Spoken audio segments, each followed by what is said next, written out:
मेरे प्यारे दोस्तों नमस्कार। मैं अजय कुमार आप सभी का एडीएम क्लासेस में स्वागत करता हूं। आप लोगों को पता है कि हम पर्यावरण का यूपी टेट प्रैक्टिस सेट लेकर के चल रहे हैं, जो आपका UP TET, super TET, C TET आदि एग्जाम के लिए बहुत महत्वपूर्ण है।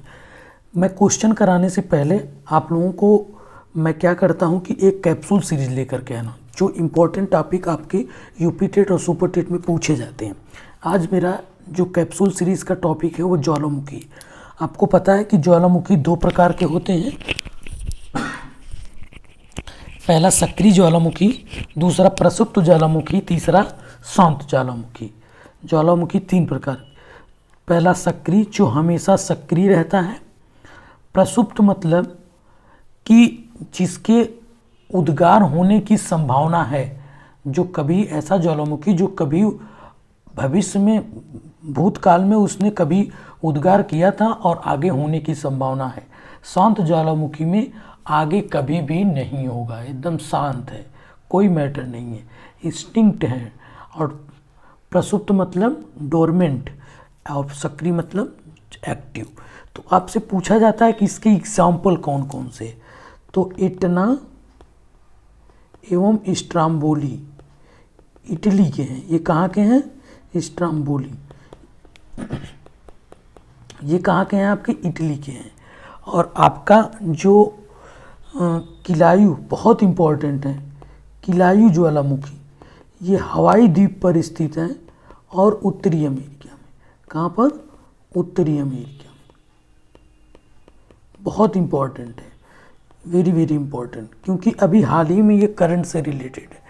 और आपका जो कोलिमा ज्वालामुखी है, कौन सा? कोलिमा ज्वालामुखी। कोलिमा ज्वालामुखी ये आपका मैक्सिको में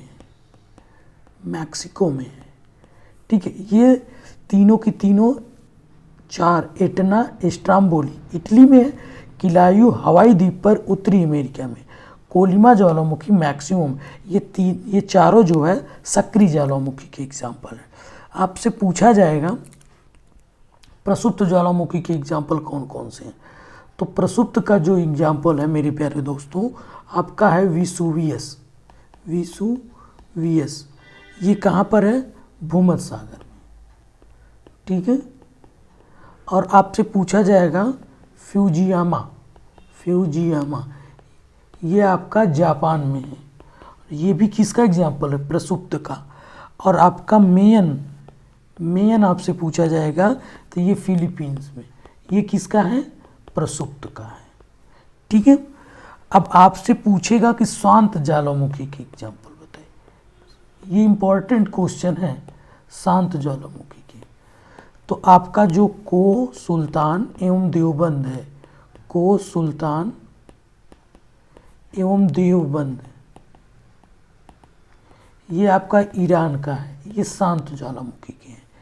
पोपा मेरे प्यारे दोस्तों जो म्यांमार का है, ये भी आपका शांत ज्वालामुखी।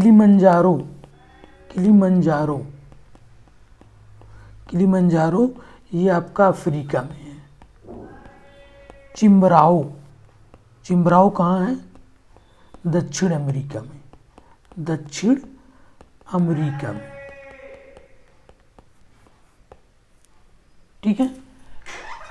नेक्स्ट क्वेश्चन आपसे पूछ सकता है, आपसे पूछेगा कि सबसे ज़्यादा ज्वालामुखी कहाँ पाए जाते हैं?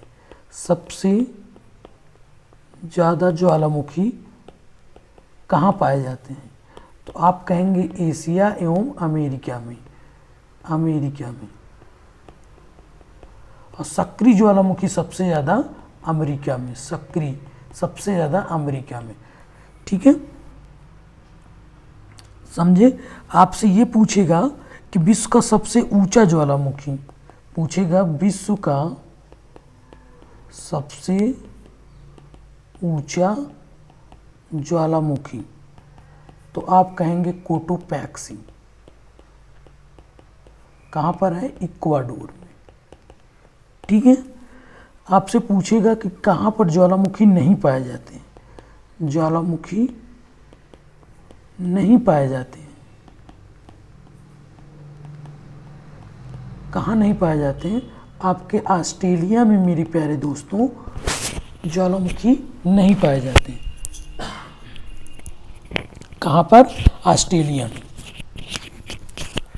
ठीक है, आपसे पूछ सकता है कि भूमध्य सागर का प्रकाश स्तंभ, भूमध्य सागर का प्रकाश स्तंभ किसको कहते हैं? स्ट्रोम्बोली को। ठीक है, इतना क्वेश्चन आपसे ज्वालामुखी से संबंधित पूछ सकता है। सक्रिय ज्वालामुखी के एग्जाम्पल प्रसुप्त ज्वालामुखी के और शांत ज्वालामुखी, इसको आप याद कर लीजिएगा, इसमें से एक क्वेश्चन आपका पूछता है। अब हम डायरेक्ट क्वेश्चन की तरफ बढ़ते हैं। क्वेश्चन पहला है कि शुद्ध जल के अभाव की निम्नलिखित वजहों में से जो अनुपयुक्त हो उसका चयन कीजिए। पहला, जल प्रबंधन की दिशा में प्रभावी कदम न उठाया जाना। दूसरा, वैश्विक स्तर पर जल का असमान वितरण। तीसरा, नदियों, तालाबों, सागरों तथा महासागरों में अपशिष्ट पदार्थों को शोधित करके विसर्जित करना। औद्योगिक संस्थानों तथा नगरों, नदियों के किनारे विकसित करना। तो इसका जो राइट आंसर होगा, सी इज राइट आंसर। नदियों, तालाबों, सागरों तथा महासागरों में अपशिष्ट पदार्थों को शोधित करके विसर्जित करना, ये अनुपयुक्त है। जब आपके पास शुद्ध जल का अभाव हो तो ऐसा नहीं करना चाहिए। दूसरा, मानव शरीर की सबसे छोटी ग्रंथि कौन सी है? तो अगर आपसे पूछे सबसे छोटी तो आपकी पिट्यूटरी या पीयूष ग्रंथि हो गई, और आपसे अगर बड़ी ग्रंथि पूछेगी तो लीवर या यकृत हो गया। ठीक है, नेक्स्ट क्वेश्चन आपसे पूछे पीलिया रोग शरीर के कौन सा अंग प्रभावित होता है? तो आपको पता है कि पीलिया से लीवर यकृत प्रभावित होता है, और पीलिया किसके कारण होता है? वायरस के कारण होता है। ठीक है, तो इसका जो राइट आंसर है बी, यकृत is right answer. Next question, question number चौथा, सन 2002 के अगस्त सितंबर माह के दौरान दक्षिण अमेरिका के जोहान्सबर्ग के उटम्बू गांव में टिकाऊ विकास सस्टेनेबल डेवलपमेंट पर आयोजित हुए संयुक्त राष्ट्र सम्मेलन द्वितीय पृथ्वी सम्मेलन में के संरक्षण का आह्वान किया गया। तो किसके संरक्षण का आह्वान किया गया? तो जल, ऊर्जा, स्वास्थ्य, कृषि तथा जैव विविधता का। किसके लिए? जल, ऊर्जा, स्वास्थ्य, कृषि एवं जैव विविधता के संरक्षण के लिए आह्वान किया गया। A is right answer. ठीक है, विश्व एड्स दिवस कब मनाया जाता है? आपको पता है 1 दिसंबर को। 5 जून को विश्व पर्यावरण दिवस मनाया जाता है। 22 मार्च को जल दिवस, 22 अप्रैल को पृथ्वी दिवस, 22 मई को जैव विविधता दिवस मनाया जाता है। 6 क्वेश्चन, मलेरिया के कारण होता है। आपको पता है कि मलेरिया किसके कारण होता है? प्रोटोजोआ के कारण, प्रोटोजोआ के कारण, प्लाज्मोडियम के कारण। तो बी इज राइट आंसर। ठीक है, क्वेश्चन नंबर 7वां, वर्ष 1970 में किस प्रजाति के हिरण का संरक्षण करने हेतु हांगुल परियोजना की शुरुआत की गई? तो यूरोपियन रेंडियर की संरक्षण करने के लिए हांगुल परियोजना का शुरुआत किया गया। A is right answer. Question number 8, Tibet में अवस्थित मानसरोवर झील के नज़दीक किस नदी का उद्गम स्थल है? तो आपको पता होना चाहिए कि मानसरोवर झील के निकट से 3 नदियाँ निकलती हैं। सिंधु भी निकलती है, और आपका सतलज भी निकलती है, और आपका ब्रह्मपुत्र भी निकलती है। लेकिन कह रहा है इसके समीप नज़दीक उद्गम स्थल सतलज का है, और ये सतलज कहाँ से निकलती है? राकस ताल से। राकस ताल से। आपसे पूछेगा सिंधु नदी कहाँ से निकलती है? तो जो सिंधु नदी है मेरे प्यारे दोस्तों, ये सानोख्या बाब ग्लेशियर से। ठीक है, मानसरोवर झील के निकट सानोख्या बाब ग्लेशियर से सिंधु नदी निकलती है। सतलज नदी राकस ताल से निकलती है। ब्रह्मपुत्र नदी मानसरोवर झील के निकट चेमायुंग ग्लेशियर से, ठीक है, निकलती है। क्वेश्चन नंबर 9, कपास पौधों के किस भाग से प्राप्त किया जाता है? तो कपास बीज से प्राप्त किया जाता है। ठीक है, आपसे अगर पूछे जूट किससे प्राप्त किया जाता है तो आप कमेंट बॉक्स में लिख के बताइए। आपसे पूछेगा भारत में हरित क्रांति के जनक, तो MS स्वामीनाथन है, स्वामीनाथन है। लेकिन अगर आपको विश्व में पूछे तो नॉर्मन बोरलॉग। ठीक है, तो इसका जो करेक्ट आंसर है C is correct answer. Question number 11, सन 1913 में वन संरक्षित क्षेत्र के रूप में स्थापित गिरिवन राष्ट्रीय उद्यान किस सन में अभ्यारण्य का दर्जा प्राप्त हुआ? तो जो 1913 में वन संरक्षित गिरिवन राष्ट्रीय उद्यान स्थापित किया गया था, इसको अभ्यारण्य का दर्जा 1965 में मिला, तो बी इज राइट आंसर। संयुक्त राष्ट्र संघ का गठन कब हुआ? 24 अक्टूबर 1945 को, और 24 अक्टूबर को ही संयुक्त राष्ट्र दिवस मनाते हैं, संयुक्त राष्ट्र दिवस मनाते हैं। तो इसका correct answer A is correct answer, 24 अक्टूबर 1945 को। साइलेंट वैली राष्ट्रीय उद्यान किस राज्य में अवस्थित है? तो आपको पता है कि यह केरल में स्थित है।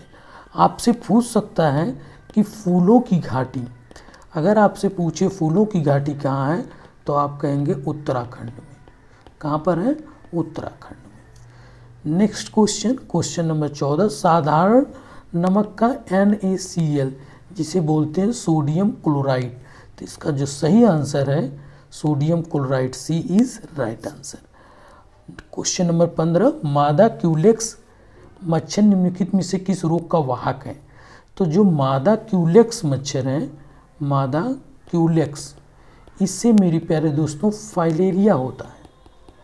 अगर मादा एनाफ्लीज कहें, मादा एनाफ्लीज कहें तो इससे आपका मलेरिया होता है। और अगर एंडीज की बात करें तो इससे आपका मेरे प्यारे दोस्तों डेंगू होता है। ये क्वेश्चन बार बार पूछा जाता है, तो इस क्वेश्चन का जो राइट आंसर होगा वो फाइलेरिया होगा। Question number 16, plaster of Paris का रासायनिक सूत्र कैल्शियम सल्फेट 2H2O, जिसको कैल्शियम सल्फेट डिहाइड्रेट बोलते हैं, CaSO4.2H2O, calcium sulphate dehydrate, plaster of Paris, POP। ठीक है, तो C is right answer. Next question, question number 17, mobile phone की बैटरियों में निम्नलिखित में से कौन सी धातु मुख्य रूप से प्रयोग में लाई जाती है? तो आपको जब आप मोबाइल खोजते हैं, खरीदते हैं, तो आपको लिथियम, देखिए उसमें लिथियम आयन करके दिया रहता है कि ये फला इतने mAh की बैटरी है, लिथियम इतने mAh की बैटरी है। जैसे कह देगा लिथियम 6000 mAh की बैटरी है। तो आप मैक्सिमम मोबाइल देखते हुए जब उसका फीचर देखते हैं तो आपको ये चीज़ दिखाई देती है। तो lithium is right answer, D is right answer. वैसे आप निकिल से भी बना सकते हैं, लेकिन जो हाई एनर्जी एब्जॉर्प्शन और एनर्जी स्टोरेज होगा वो लिथियम की होगी। ठीक है,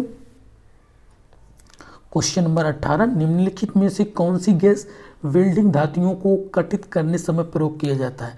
तो C2H2, जिसको हम बोलते हैं एसिटिलीन, एसिटिलीन गैस का प्रयोग हम धातुओं को वेल्डिंग करते समय प्रयोग करते हैं। और एसिटिलीन के साथ और कौन सी गैस उपयुक्त होती है? तो आप जानते रहिए ऑक्सीजन उपयुक्त होती है। कौन सी गैस उपयुक्त होती है? ऑक्सीजन। ठीक है, ये क्वेश्चन आपसे पूछा जाता है।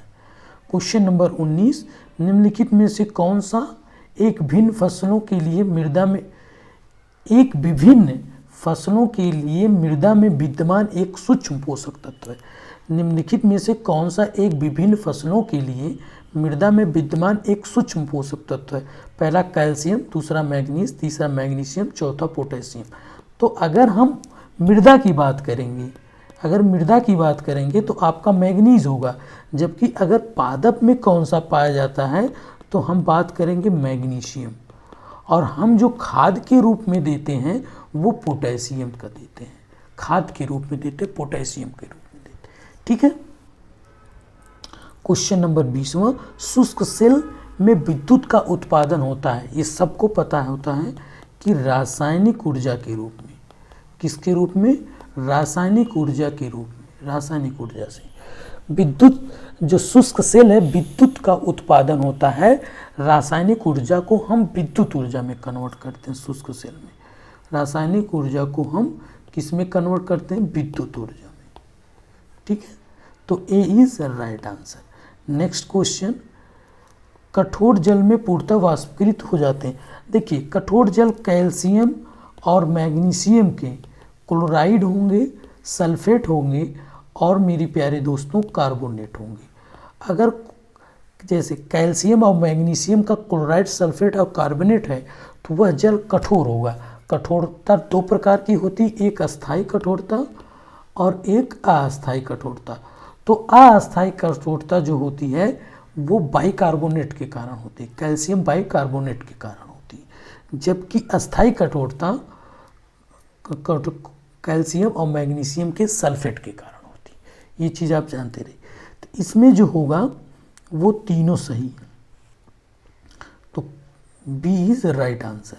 नेक्स्ट क्वेश्चन, 14 जनवरी 2016 को भारत के किस राज्य को देश में पूर्ण जैविक राज्य का दर्जा प्राप्त हुआ? Very very important. तो सिक्किम जो राज्य है इसको पूर्ण जैविक राज्य का दर्जा प्राप्त हुआ। B is right answer. Question number 23, भारत का पहला धुआं युक्त गांव, मतलब यहाँ पर एलपीजी से भोजन बनता है। किससे भोजन? एलपीजी गैस से भोजन बनता है। आपसे पूछे एलपीजी गैस में रिसाव का पता लगाने के लिए कौन सी गैस मिलाई जाती है, तो आप कौन सा कहेंगे? Methyl mercaptan. ठीक है, तो इसमें जो गांव है कौन सा है? ब्याचाकुल हल्ली। कौन सा है? ब्याचाकुल हल्ली, कर्नाटक में। ए इज राइट आंसर। भारत में सोयाबीन का उत्पादन सबसे ज़्यादा कहाँ होता है? तो सोयाबीन का सबसे उत्पादन आपका मध्य प्रदेश में होता है। ठीक है, अगर आपसे पूछे कपास का उत्पादन सबसे ज़्यादा कहाँ होता है, तो आप कहेंगे महाराष्ट्र में। कहाँ पर? महाराष्ट्र में। उसके बाद आपका गुजरात में। ठीक है, 25वां क्वेश्चन, इसका जो राइट आंसर है डी इज राइट आंसर। आकार की दृष्टि से विश्व का सबसे बड़ा भारत आकार की दृष्टि से कौन है? ठीक है, भारत क्षेत्रफल की दृष्टि से विश्व में कौन स्थान पर है? तो 7वें स्थान पर है। ठीक है, और सबसे बड़ा कौन सा है? कमेंट बॉक्स में आप लिख के बताइए। क्वेश्चन नंबर 25, काजीरंगा राष्ट्रीय उद्यान कहाँ है? असम में स्थित है। A is right answer. Question number 27, निम्नलिखित में से कौन सी धातु खनिज नहीं है?